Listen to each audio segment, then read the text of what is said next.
চোর জামাই কোথায়? আচ্ছা আমি বুঝলাম না, চুরি হয়েছে ঠিক আছে, কিন্তু আমার মনে হয় না গোলাম চুরি করেছে। তারপরেও যদি ও চুরি করে থাকে আপনারা ওকে অ্যারেস্ট করুন, আমাকে কেন অ্যারেস্ট করেছেন? আমি কি করেছি? আপনি হচ্ছেন গোলামের বউ। স্যার এই যে গোলাম আসছে।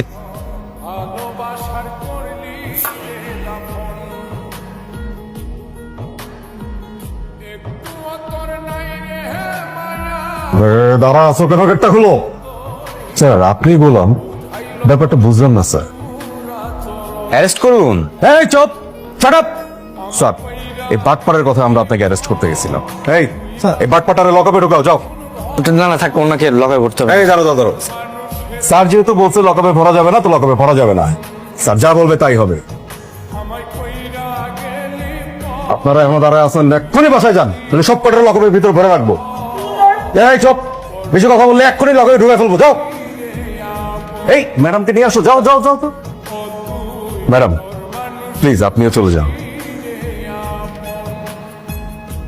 আমি আপনার ব্যাপারে সমস্ত খোঁজ খবর নিয়েছি, আপনার মার সাথেও কিন্তু আমার কথা হয়েছে।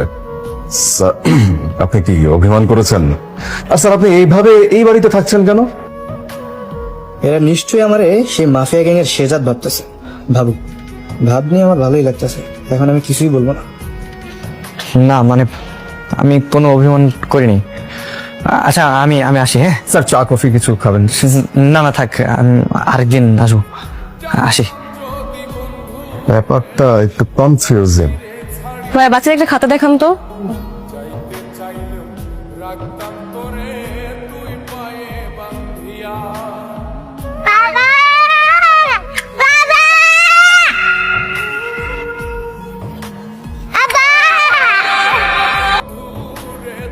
শ্রেয়া, শ্রেয়া, শ্রেয়া, মামা মামা, আমার ফ্রেকে দেখছেন?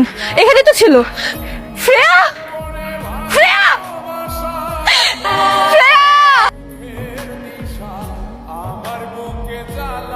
বাবা আমি তোমাকে আবার খুঁজে পাইছি, আমি তোমাকে আর যেতে দেব না। মামনি তোমার নাম কি? বাবা তুমি আমার নাম ভুলে গেছো? আরে মা, আমি তো তোমার বাবা না। আর রাস্তা তুমি এরকম একা একা ঘুরতেছো কেন? তোমার আম্মু কই?